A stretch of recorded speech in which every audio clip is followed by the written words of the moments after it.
बाँकी जिल्लाको प्रमुख जिल्लाधिकारी वार्तामा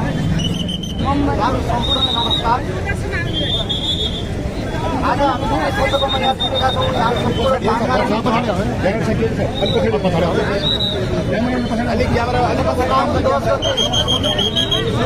जवान रोडमा भएको अप्रिय घटना, अनपेक्षित घटना र दुःखद घटना पश्चात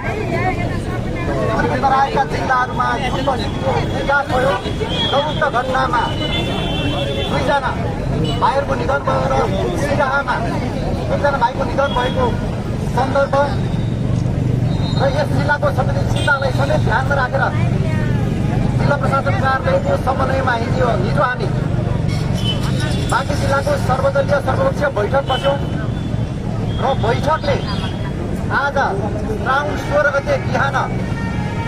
बृहत सद्भाव र्यालीको आयोजना गर्ने तय भए मुताबिक आज हामी यो र्यालीमा सहभागी भयौँ। म यो र्यालीमा देखिरहेको छु प्रदेशसभाका मान्य सदस्यज्यूहरू हुनुहुन्छ, प्रदेशसभाका मान्य सदस्यज्यूहरू हुनुहुन्छ,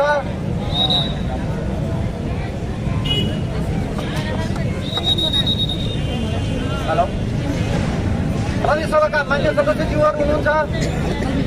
पूर्व विशिष्ट व्यक्तित्वहरू हुनुहुन्छ, संविधान सभाका पूर्व सदस्यज्यू हुनुहुन्छ, त्यसै गरी स्थानीय तहका नेपालगञ्ज उपमहानगरपालिकाका नगर प्रमुख र बाँकीका अन्य स्थानीय तहका प्रमुखहरू हुनुहुन्छ, जिल्ला समन्वयका प्रमुख हुनुहुन्छ, विभिन्न राजनीतिक पार्टीका जिल्ला स्थित प्रमुख तथा प्रतिनिधिहरू हुनुहुन्छ, कोही केन्द्रीय पदाधिकारीहरू हुनुहुला अनि राष्ट्रिय जीवनका सम्पूर्ण क्षेत्रमा क्रियाशील व्यक्तित्वहरू हुनुहुन्छ। खेलमा, साहित्यमा, कलामा, विभिन्न क्षेत्रमा अनि उद्योगी व्यवसायी हुनुहुन्छ, नागरिक समाज हुनुहुन्छ, अधिकारकर्मी हुनुहुन्छ, विभिन्न क्षेत्रमा क्रियाशील बाँकेमा लामो समयदेखि क्रियाशील रहेर महत्त्वपूर्ण योगदान गरिरहनुभएका महानुभावहरू हुनुहुन्छ। समाजसेवी मैले यहाँ छोटो समयमा यहाँहरूलाई चाहिँ सम्बोधन गर्न छुटाएँ भने यहाँहरूले सम्पूर्ण नागरिक समाज, आम नागरिक,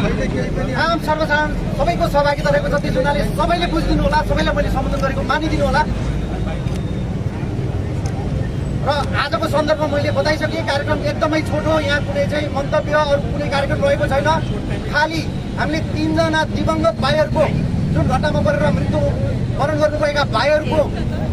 प्रति श्रद्धाञ्जली व्यक्त गर्दै उहाँहरूप्रति 1 मिनट मौन धारण गर्ने र यहाँ चाहिँ उहाँहरूको सम्झनामा दीप प्रज्वलन गर्ने र घटनाको निष्पक्ष छानबिन भई दोषी पर कारबाहीको माग राख्ने जुन चाहिँ छानबिन समिति नेपाल सरकारले गठन गरिसकेको छ र घाइतेहरूको सरकारको तर्फबाट निःशुल्क स्वास्थ्य उपचार र पुनः तथा शीघ्र स्वास्थ्य लाभको कामना गर्ने, यही नै हो आजको कार्यक्रम। त्यस हुनाले म सम्पूर्ण महानुभावहरूलाई पहिला क्यान्डेल बालौँ कि पहिला ओके, यहाँहरू सम्पूर्णलाई सुनसरीको देवानगञ्जमा भएको घटना र सिराहामा भएको घटनामा मृत्यु हुनुभएका 3 जना भाइहरूको सम्झनामा 1 मिनट मौन धारण गर्नको लागि आग्रह गर्न चाहन्छु।